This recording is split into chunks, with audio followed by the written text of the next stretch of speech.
I love toys. This is like Disney Animal Kingdom, yeah, also. Um,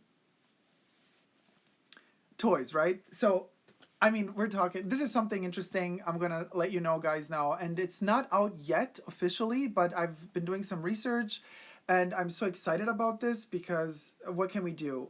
So, I have my Chucky Mad Balls ball. I have my Masters of the Universe team. I really like toys help me. Perfumes, toys help me get through all of this. I got a huge Michael Myers, by the way. He's kind of scary, but he's not really scary. He's my friend. He does have a knife, and it is kind of pointy. But Michael is, he's a good one, kind of. Anyway, so toys, right? Well, how many of you know of Playmobil? Playmobil is like Lego. You know, it's like Lego, but they make toys. You build them up a little bit less than you would a Lego. Playmobil has bigger, chunkier parts to it, and now it's a German brand, but they're available worldwide. And I think they're doing a really noble thing now. They have, first, to help their own workers.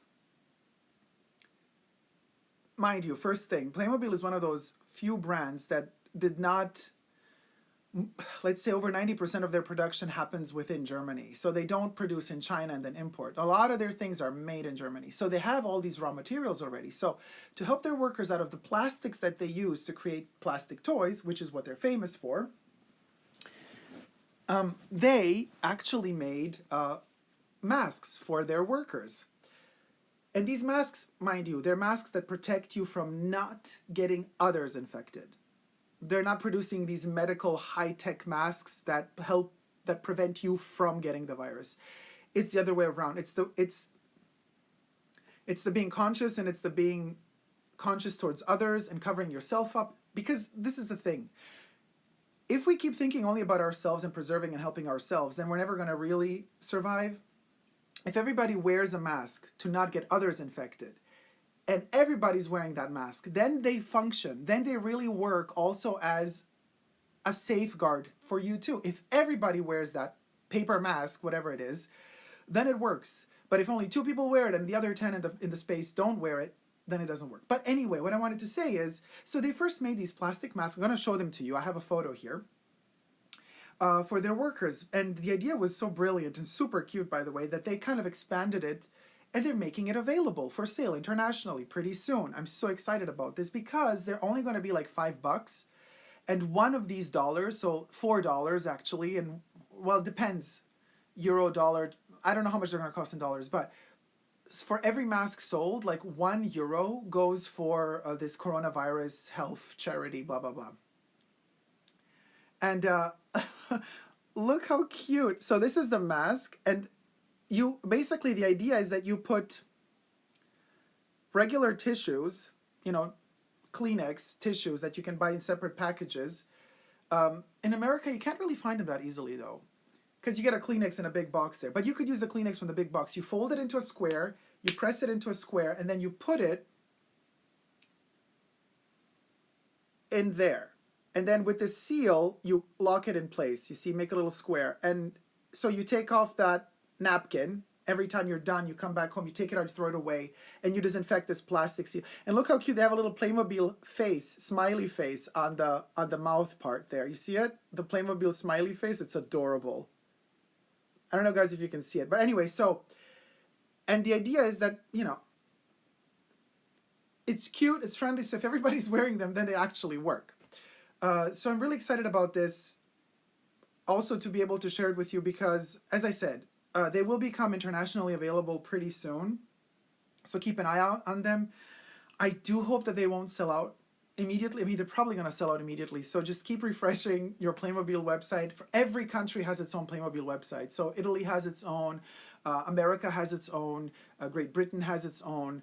Germany has its own. So it's, keep checking. I think it's a really cute thing. Plus, also from a collector point of view, because I do love my toys, let's say 10 years from now, if we do survive this, to have these, this is such a historical thing, like a toy company transforming itself into help, you know, under need. And we've seen this before. I mean, we know the LVMH, utilizing their Christian Dior pump spray things to create, and now they're manufacturing and sending off disinfectant, right? That's also something like all of these factories, transforming themselves into something in wartime. And this is kind of like a wartime. So that a toy company has done this and also added a little bit of a twist and made it also durable and friendly to use, not just some aseptic looking mask, but they're making it actually, I know it's not fun. It's a pandemic. It's not fun, goddammit, but does it have to be ugly? Can we, you know what I mean? Can we be fabulous even though we're in quarantine? Can't we be fabulous even though we're scared of one another, of infecting one another when we go grocery shopping? We could still be fabulous and do it. And I think if people care more about how they look, I think then automatically they're going to care more about others as well. Because if you see somebody that really made that effort to take care for themselves, you're going to know they're not going to be that ratchet person that's just going to come close to you, breathe all over you, or spit on you or whatever. So if you show when you're out and about that you care, you can also reprogram others to care more. And then when we all start caring more, this shit is going to end. Finally. I'm a firm believer of this, you guys. We got to stick together on this. We got to, Anyway, are there any questions? No? Make it fashion. Yes, Elena. Everything can be fancy and fashionable. Everything, even quarantine. If you make it, but of course you have to have the psychological, you got to be in the right state of mind. You have to be in that. Listen, just the other day, 2 days ago, I woke up. I was so depressed. It was like one of those moments I was just like, okay, I can't handle this. I feel so bad. I couldn't get out of bed. I was like so down. And I'm experiencing these down times and the high times, and it's going like up and down in waves. And so I am aware of the fact that you can't every day have that strength and energy to just be flawlessly fabulous and say, oh, who cares? We're going to get through this. Some days you really wake up and you think, okay, we're not going to get through this. But I think those days are a part of the total bigger picture, which is a pandemic. And a pandemic affects you. Even if you're not, let's say, infected by the virus itself, you're still infected by the fear surrounding the pandemic. And that fear is what influences your moods. It's like mood swings constantly. Constantly.